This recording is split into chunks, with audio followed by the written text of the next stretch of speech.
remettre l'ouvrage sur le métier jour après jour. Malgré la menace du plan de restructuration de 129 emplois, les salariés de l'usine Ferropem des Claveaux à Livet-et-Gavet ne veulent rien lâcher. GEG augmente la part d'énergie verte dans son mix énergie avec l'aide de Yeli. En 5 mois d'existence, l'offre a déjà convaincu plus d'un millier de foyers, séduits notamment par l'hydroélectricité. Et puis bilan et perspective du FCG, on fera le point à la fin de ce JT avec le président du club de rugby grenoblois, Nicolas Quina, qui nous dira notamment ce qu'il attend du nouvel entraîneur Fabien Gengenbacher.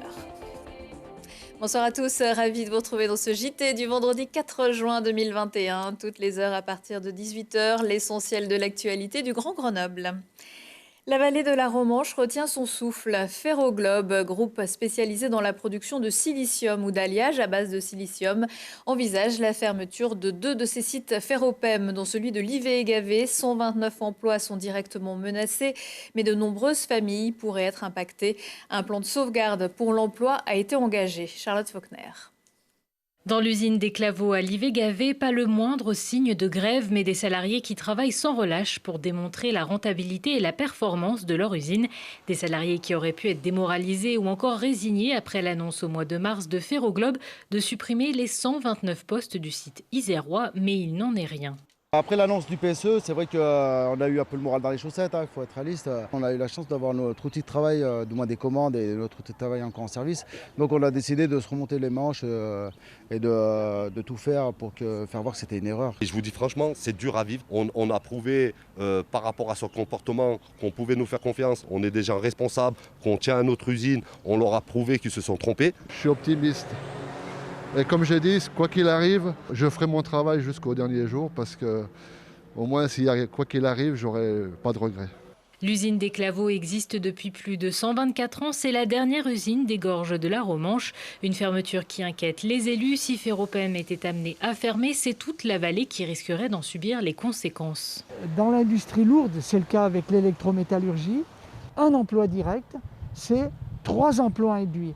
C'est donc de l'ordre de 400 familles qui, pour la plupart, habitent dans cette vallée, qui sont très directement concernées par une hypothétique fermeture. Dans cette usine, on y fabrique du silicium, une matière stratégique utilisée dans le matériel médical ou encore les panneaux solaires. Une usine considérée comme essentielle, ouverte pendant le premier confinement. Ici, les salariés veulent démontrer qu'il n'y a pas de raison de fermer. Ils nous reprochaient qu'on n'avait pas un bon prix de revient. On a renoué avec le prix de revient. On nous expliquait qu'on était un peu conditionné par rapport à notre principal client Vaquer qui n'avait pas souhaité s'engager pour 2021. Manque de peau, il est revenu. A priori, il a signé des tonnages pour le dernier trimestre. Aujourd'hui, une des grandes et dernières problématiques qui nous pend au nez et qui reste suspendue sur notre tête et qui nous empêche de pouvoir présager un avenir serein, c'est l'accord énergétique avec EDF et l'État. S'il n'y a pas le contrat énergétique qui nous est légitimement dû par le droit historique des nationalisations des barrages de 46, alors on n'a plus aucune chance de survie. Des salariés qui veulent continuer d'y croire jusqu'au bout, seul éclairci au tableau pour l'instant. Les négociations autour du plan de sauvegarde pour l'emploi ont été prolongées jusqu'à la fin du mois de novembre. Une nouvelle manifestation est organisée devant l'usine samedi matin. Jean-Luc Mélenchon a prévu d'y assister, tout comme un certain nombre d'élus locaux. Le leader de la France Insoumise a par ailleurs posé une question écrite à ce sujet au ministre de l'économie Bruno Le Maire. Une pause s'impose. Les étudiants et salariés des bâtiments de Polytech dans la partie nord de Saint-Martin-d'Hères, près de la ZAC-Nerpic, vont devoir déménager temporairement. Plusieurs analyses effectuées entre 2020 et 2021 révèlent dans l'air ambiant de certaines zones du bâtiment un taux de dichlorométhane 100 fois supérieur à la valeur limite d'exposition professionnelle. Les cours en présentiel seront transférés temporairement à l'IAE et les personnels dans un autre bâtiment de l'INP, puisque Polytech se trouve être l'une des écoles de Grenoble INP UGA. L'université de Grenoble, toujours bien positionnée dans le dernier classement thématique de Shanghai qui vient de paraître. Le général sortira dans 2 mois. En classant plusieurs de ses formations dans le top 100 et même 7 dans le top 50, l'UGA prend la 73e place mondiale et la 3e place française derrière Paris-Saclay et la Sorbonne. L'UGA est première française dans 5 disciplines: ingénierie métallurgique, géographie, gestion de l'eau, nanosciences et nanotechnologie et gestion touristique. L'UGA compte 55 000 étudiants répartis entre Grenoble et Valence. Samedi, ce sera la journée mondiale de l'environnement. Le bassin grenoblois accueille depuis janvier dernier un nouveau fournisseur d'énergie verte, Yeli. Il s'agit d'une offre de circuit court lancée par GEG. Parmi les énergies renouvelables proposées, l'hydroélectricité, longtemps fer de lance dans la vallée de la Romanche, dont je vous parlais tout à l'heure. Laurine Guignard s'est rendue à une autre source à Villarbonneau. Ce petit bonhomme que vous voyez ici, c'est Yeli, le Yeti. Sa mission, vous convaincre de consommer de l'énergie verte. Le fournisseur gaz-électricité de Grenoble a créé cette nouvelle offre pour fournir de l'énergie renouvelable à ses clients de façon individualisée. Le client, il a la main, il peut personnaliser son offre sur 3 niveaux. Donc le niveau numéro 1, c'est je choisis la part d'énergie verte. Ensuite, je veux choisir le lieu de production de mon énergie. Donc le lieu de production, c'est aujourd'hui on a 3 ouvrages en électricité qui sont inclus dans l'offre et un ouvrage en gaz. Et du coup, le client a le choix, il peut choisir son lieu de production. Et niveau 3, soutenir une association solidaire. Yeli propose une offre que l'on appelle à circuit court. Le client choisit un lieu de production d'énergie verte en France qu'il sera sûr de retrouver sur sa facture. Dans le bassin grenoblois, c'est la centrale hydroélectrique de Frédé-Bergès qui a été désignée pour participer au projet. Yeli en fait s'appuie sur cette production de GEG et a retenu quelques centrales. Donc pourquoi cette centrale-là? Parce que cette centrale, elle a une âme en fait, elle a une histoire assez longue, donc c'est parlant. Ça nous semblait assez logique de mettre en avant cette centrale et cette filière, l'hydroélectricité, pour l'associer à une offre Yeli. Ça a du sens pour un client, pour un riverain par exemple, de comprendre quand il achète une énergie, d'où elle vient, d'où elle provient, et si elle provient d'équipements dont il peut mesurer, je dirais, les vertus, palper le fait que ce soit une énergie réellement verte. Je pense que ça a du sens et ça donne de la valeur aussi à notre démarche. Depuis sa création en janvier, Yeli compte déjà plus de 1200 clients en électricité et plus de 250 en gaz sur toute la France. 70% d'entre eux se situent dans les communes limitrophes de Grenoble. D'ici 2024, Yeli compte bien se positionner dans le top 3 des fournisseurs d'énergie de la région Auvergne-Rhône-Alpes. Et les autres centrales hydroélectriques qui fournissent Yeli sont celles de Montsapé en Savoie et de Luz dans le Doubs. Ambiance festive ce vendredi pour l'ouverture du 11e musée départemental à Vif. Comédiens costumés ou montés sur des échasses ou encore tour de magie pour la cérémonie d'inauguration du musée Champollion. Dans cette ancienne demeure familiale, vous découvrirez à partir de samedi les liens qui unissaient les 2 frères Jean-François et Jacques-Joseph, des éléments personnels et de leur travail et des objets prêtés par le musée du Louvre. On vous emmènera visiter ce nouveau musée départemental très prochainement. Attention, les réservations sont déjà complètes jusqu'au 12 juin.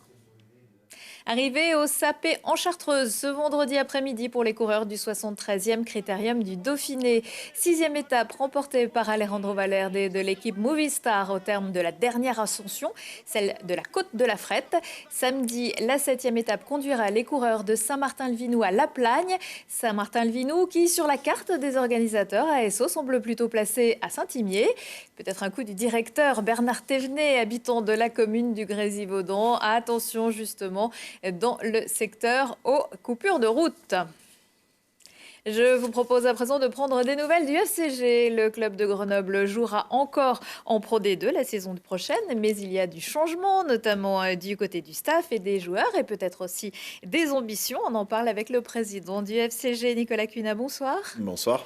Alors avant de se projeter dans la prochaine saison, on peut peut-être faire un petit point sur celle qui vient de s'écouler. Comment pourriez-vous la qualifier ? Un rebondissement. Déjà, nous sortions de cette crise, donc une saison qui a démarré dans un rythme particulier. Et puis, on ne va pas se le cacher, on a raté notre démarrage, donc beaucoup d'abnégation pour pouvoir rebondir. Et puis finalement, un deuxième semestre, une deuxième partie de saison qui a été tout feu, tout flamme pour rentrer dans nos objectifs. Et puis finalement, dans ce top 6 qui nous a permis d'aller ferrailler contre Biarritz en phase finale. C'était une belle surprise. La fin à Biarritz, pas trop de regrets ? Toujours, parce qu'on joue pour gagner, on se déplace pour continuer.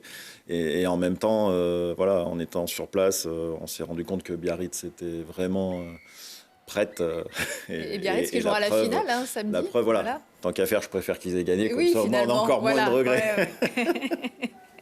La saison a été quand même pas mal handicapée par la Covid également. Oui, la Covid, bien évidemment, pas habitué à gérer ce contexte. D'abord le contexte sanitaire, puisque malheureusement on a été touché directement.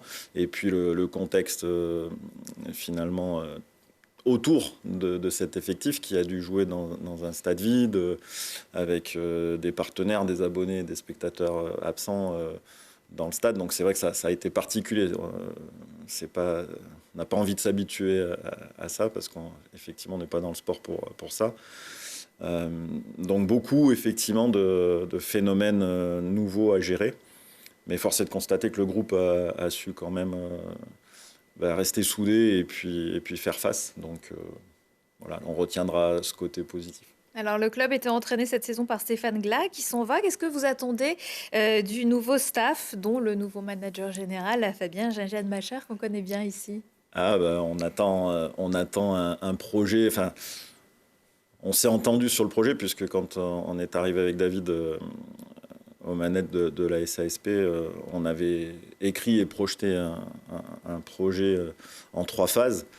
Et c'est clair que la Covid n'a pas aidé à démarrer, donc je dirais qu'on démarre un cycle. Et aujourd'hui, l'arrivée de Fabien, pour nous, c'est structurer le club autour, mais pas que, de cette équipe. C'est pour ça qu'il est manager général et pas seulement entraîneur. Exactement. L'idée, c'était d'avoir quelqu'un qui puisse prendre de la hauteur, qui soit à la fois au bord du terrain, mais pas que. Et puis surtout, la création de ce plateau de performance qui va englober plusieurs effectifs, et notamment nos jeunes, nos espoirs, puisque c'est une de nos forces. Donc l'idée, c'est vraiment d'avoir cette approche globale. Alors vous me tendez un petit peu la perche. Les jeunes, comment est-ce que vous expliquez que le club a un peu de mal quand même à garder ces bons éléments issus du centre de formation? On pourrait citer Gérassi, Cordin, Fourcade ou Capelli qui sont partis en ayant à peine joué en Pro D2. Ça, c'était avant. Non, je plaisante. Je dirais que si on reste optimiste, nos jeunes partent parce qu'ils sont bons et parce que finalement, effectivement, aujourd'hui, on est en Pro D2 et pas encore en Top 14. Mais pas que, parce qu'il y a aussi finalement dans ce rugby professionnel des clubs qui ne sont pas outillés comme Grenoble. Donc notre force est un peu notre faiblesse. Donc c'est aussi un des enjeux. C'est aussi les règles du jeu qui font ça? Non, c'est qu'il y en a qui ont d'autres formes de moyens et qui... Oui, enfin les règles du jeu financier. Oui, voilà, c'est les règles du jeu financier et je trouve ça effectivement dommage de se servir, mais c'est aussi l'enjeu de l'arrivée de Fabien, c'est de faire en sorte qu'on soit encore plus fort sur nos bases, qu'on puisse encore sortir plus de talents et avec cette volonté on ne pourra jamais tous les retenir. Mais c'est vraiment cette volonté de construire un collectif et d'en garder le plus possible pour qu'ils aient envie de porter au plus haut le FCG et donc travailler sur l'identité du club qui est très forte. C'est une institution, donc on va remettre cette identité au cœur du projet. Oui, parce que pour l'instant, ceux qui partaient, qu'est-ce que vous leur disiez? Non, reste. Alors, moi, j'ai croisé Étienne, voilà, c'est des moments qui sont très douloureux, je trouve, parce que c'est un déchirement. Étienne était très, très attaché au club, mais en même temps, Clermont. Enfin, voilà, donc à un moment donné, il y a une dualité qui est trop forte. Donc, j'ai pas pu et j'ai pas mis tout en œuvre à ce moment-là, puisque c'était encore une fois en milieu de saison et les choses étaient quand même un peu déjà jouées. En revanche, sur les prochains, on va mettre beaucoup d'énergie. Je ne dis pas qu'on va réussir tout le temps, mais on va faire en sorte de. Est-ce que vous savez déjà dans quelles conditions les stades vont pouvoir rouvrir demain? La finale dont on parlait tout à l'heure, la finale de Top 14 se jouera devant 1000 spectateurs. C'est tenable pour vous? Non, c'est pas tenable. On sait aujourd'hui que c'est une étape. On a beaucoup d'optimisme par rapport à l'évolution. Et on sait qu'on a une perspective de 5000, ça sera la prochaine jauge. Rien n'est acté encore, mais il y a déjà des tests, notamment dans la culture, qui sont mis en œuvre. Donc on a à minima cet espoir de démarrer la saison avec une jauge de 5000 et puis que très rapidement les choses reprennent leur courant normal. Vous jouez au Stade des Alpes comme le GF 38. C'était la première année de gestion commune, une année particulière. Comment ça s'est passé? Je dirais que ça s'est très bien passé parce qu'on nous avait prédit des difficultés, des enjeux ou des objectifs différents. Nos équipes réciproques ont mis beaucoup d'énergie pour pouvoir travailler de concert. Premier succès, c'est d'avoir réussi à caler un calendrier pour le changement de la pelouse, puisque c'est en cours. Donc non, moi je suis très, très content de ce travail collectif et ça laisse présager, je dirais, une période commune et une vie commune confortable. Pour le meilleur et pour le pire. Alors, la reprise de l'entraînement, c'est pour le 5 juillet. Est-ce que vous connaissez la date du premier match officiel ? Alors ça sera le dernier week-end du mois d'août. Le calendrier ne sortant que mi-juillet définitivement, mais on sait aujourd'hui que ça démarrera normalement dernier week-end d'août. Merci beaucoup Nicolas Cuinat et on suivra évidemment la prochaine saison du FCG. Avec plaisir, merci. Un peu de culture pour terminer. J'en passe et des meilleurs. Télé Grenoble diffuse samedi à 21h le film de Ophélia Théâtre et Laurent Poncelet. Des J'en passe et j'en oublie. Le film mêle acteurs professionnels et non professionnels qui vivent dans leur grande majorité des situations d'exclusion sociale. Les acteurs aux personnalités hors du commun, portés par des histoires de vie souvent singulières et chaotiques, ont ce qu'on appelle des vraies gueules. Prochain rendez-vous avec l'actu dans 1 heure et en replay sur télégrenoble.net. Belle soirée et excellent week-end à tous.